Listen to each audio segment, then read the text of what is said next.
Hey up everyone. Well, I've been asked to make this video a few times now, and I started working on it a while ago. However, as with my lists, it got out of hand quite quickly. Trying to thin it down, I came up with two major criteria. First, the general reliability of the motorcycles, but second, the ease of maintenance. You see, there's one bike I think demonstrates this point very succinctly, and that is the Honda VFR 750. Now the VFR is a fantastic and incredibly reliable bike, but it has a flaw, as most bikes do. That flaw in this case is that it's a pig to work on. To get to anything to work on it means disassembling a lot of bodywork and removing the tank, and it's generally a pain in the backside. That doesn't make it unreliable, but it does make owning one a pain if you do your own maintenance, and maintenance is always the key to real longevity. So, with a list like this, there are always going to be the all-time greats, and that brings me to one of the comments I had. Why do your lists start at number 1 and not count down? Well, I guess the reason is because to me, the best should always come first, at the top of the list. It's that simple. Often the first is also the most obvious, so that gets the bikes that aren't so much of a surprise out of the way too. For now, I'm going to carry on doing it the way I have been unless specific videos are better done another way. Let me know in the comments if you prefer it done the opposite way. There are timestamps in the description below if you want to skip around the video too. Something else quickly. I'm not sure if the YouTube algorithm will try and kill this video because of the B word that I've used in the thumbnail. So do me a favour if you would, and share it to any friends you think might be interested, so YouTube can't bury it completely. Anyway, back to the list, and don't forget to subscribe at the end if you enjoy it. In this category, one motorcycle stands above all others. Well, 3 models of the same bike really. This bike has crossed continents and done more miles than any other motorcycle ever made, and is still loved the world over. It's a motorcycle that defined the philosophy of the company that built it, and helped give them the reputation they have today. That motorcycle is, was and always will be the legendary Honda C50, C70 and C90. The Honda Cub is the best-selling motorcycle of all time. The C90 was the bigger brother of the family, but even the humble C50 is an iconic bike. It carried workers to factories, families to farms, and everything else you could imagine, all over the world. I've seen C90s loaded up too high with straw bales, towing a trailer behind that's equally loaded, and they still just seem to chug along without a care in the world. Simple to ride and simple to work on, they will do endless miles on a thimble full of fuel, and will still run even if there's only a cup full of sticky, messy sludge for oil. It will be hard for any bike to ever compete with the reliability and durability of the humble Honda Cub. You can see here the fun people still have on them today. The next motorcycle on the list is without doubt the most copied motorcycle ever made. That is, for a really good reason. The Honda CG125 is the epitome of Honda's legendary reliability. The simple single-cylinder 125cc engine comes in a low state of tune and will go on forever.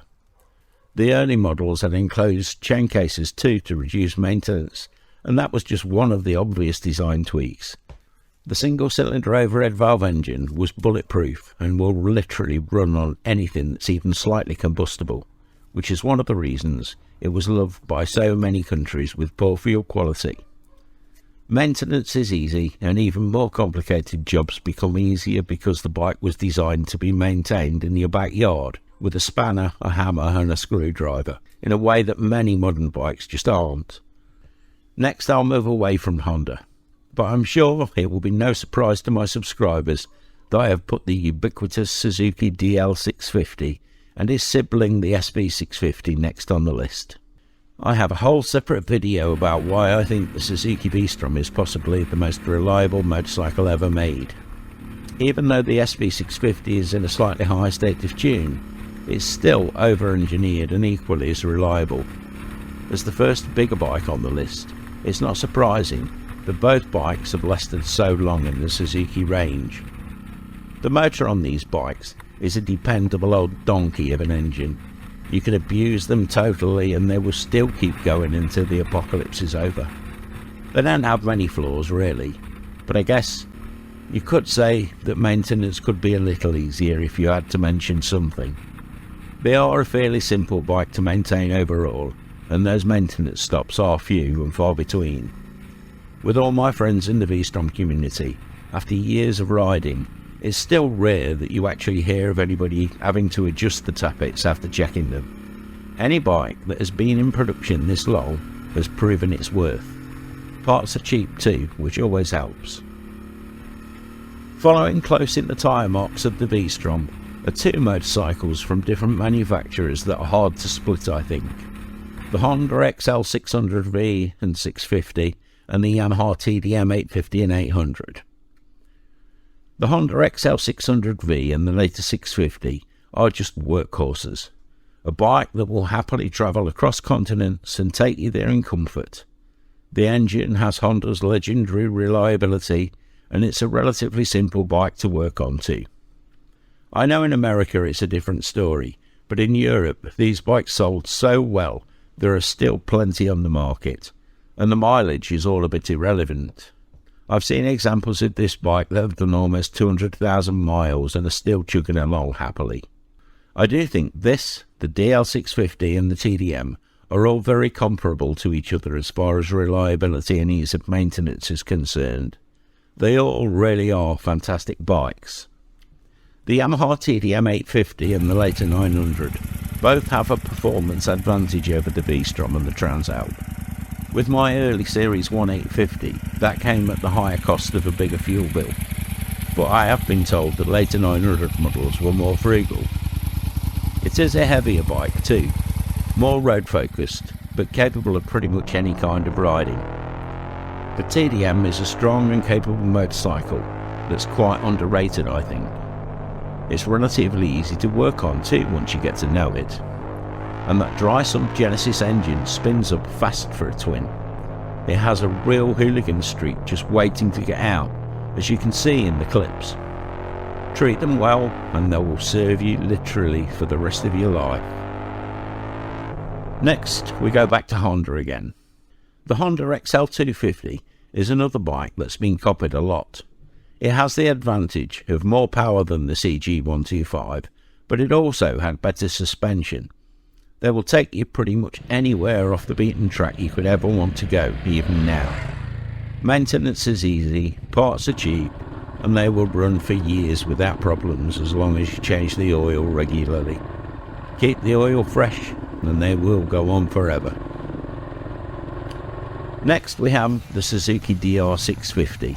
In the DR 650 you have what you could describe as a bigger version of the XL250 in many ways. The Dirt Pig is very close to unbreakable and easy to work on with a simple air-cooled single-cylinder engine that is, let us say, agricultural. Now, don't take that as me criticising it. It is a tractor, and if you were going overland, there are a few bikes that will do what the DR650 will. Just don't expect to get there quickly, and remember to keep tightening all those nuts and bolts or you'll lose them on the way. Having said that, I have seen DR650s with half the bolts missing and the engine still stays oil tight and carries on going. It just isn't advisable to run it that way. Next we have the KLR 650. I would never have heard the last of it if I didn't include the equally legendary KLR 650 at this point. Few bikes have resurrected themselves within a range like the KLR 650 managed to. When Kawasaki dropped it from the range because of problems passing emissions regulations, the owners cried out so loud that Kawasaki were pretty much forced to rework it and bring it back from the dead. It isn't without its flaws, but they are cheap, easy to fix, and will go on forever if you treat them well. As with the DR and many other big singles, just keep an eye on those bolts that will always try and shake loose. Loctite is a wonderful saviour. The last bike on this list might be a bit more of a surprise, and it isn't one bike either. The Kawasaki GPZ 500, ER5, ER6, KLE 500 and Versys 650 are all lumped in the same family here. The GPZ 500 was first introduced in 1987, and the same engine has continued on with various tweaks in many guises ever since. It became the ER5, then Kawasaki put stilts on it and called it the KLE 500. Then they reworked it completely with a 650cc top end to launch the ER6 and then the Versys 650. Since then, we have seen it in the CF Moto MT and NK 650. Then they brought it out again to make the CLX 700, and now Banana have even used it in their latest 702 adventure bike. That list is just off the top of my head, and I know there are many other incarnations of this bike. It must be reaching the point that it's been copied nearly as much as the CG125 engine now, and that shows no signs of stopping. The engine is an old design now, so it feels more agricultural than most modern twins, but it's a great reliable power plant that can be more useful than the big singles if you are doing a lot of road miles. Maintenance is easy too. It's a simple but dependable engine that will serve you well whichever bike it's in. Just remember to swap out those exhaust manifold studs if you get one. Coat them in copper slip and don't just leave them and hope. You know, when that is the only real criticism of the engine design, that you have a winner. One lesser known bike that I think deserves a special mention here is the old Honda CD175. This bike was called a tractor even when it was made, and it will never win any speed competitions. But it is another very low maintenance bike with a reputation for serious bomb-proof reliability. Next I'll include some honorary mentions. I could have included many other bikes here, and the further down the list you go, the more close it all becomes. These are far from the only reliable bikes out there. If you look at the bikes with the highest mileage, you will find the Honda ST1300 Pan-European often comes top of the list. It's a supremely reliable bike, but it's more complicated to maintain with that big V4 engine. The original GL1000 Goldwing is another bike that could well go on this list. The Yamaha WR250 and XT600 could also have been included, as could Suzuki's DRZ 400. The list just goes on. Of the newer bikes, there are some standouts too. The Yamaha MT range has proven more than most that it's a reliable range from top to bottom. The Royal Enfield 650 Interceptor and Continental GT are proving themselves to be strong and reliable too, if a little old-fashioned. Any of the Hinckley model drive Bonables will also be reliable companions. They are tuned softly, and so longevity shouldn't ever be an issue. Most modern engines are supremely reliable, to be honest. Today, it's more often the complicated electronics that let them down. So, as they say, you pays your money, you makes your choice. I much prefer riding motorcycles to fixing them, so reliability will always be close to the top of my list of wants on a bike. All of these bikes score top marks on that point. Which bikes do you think deserve a place on the list? I have personal favourites that didn't make this list, and I'm sure you do too. So let me know what they are below. Thanks for listening. Hope you enjoyed it. Don't forget to check out the other videos on the channel. If you have enjoyed it and appreciate the effort that goes into making these videos, then you can show your support by hitting the like button and subscribing to the channel if you haven't already. It helps YouTube recognise genuine content and separates it from the AI generated content out there. Enjoy the ride, everyone.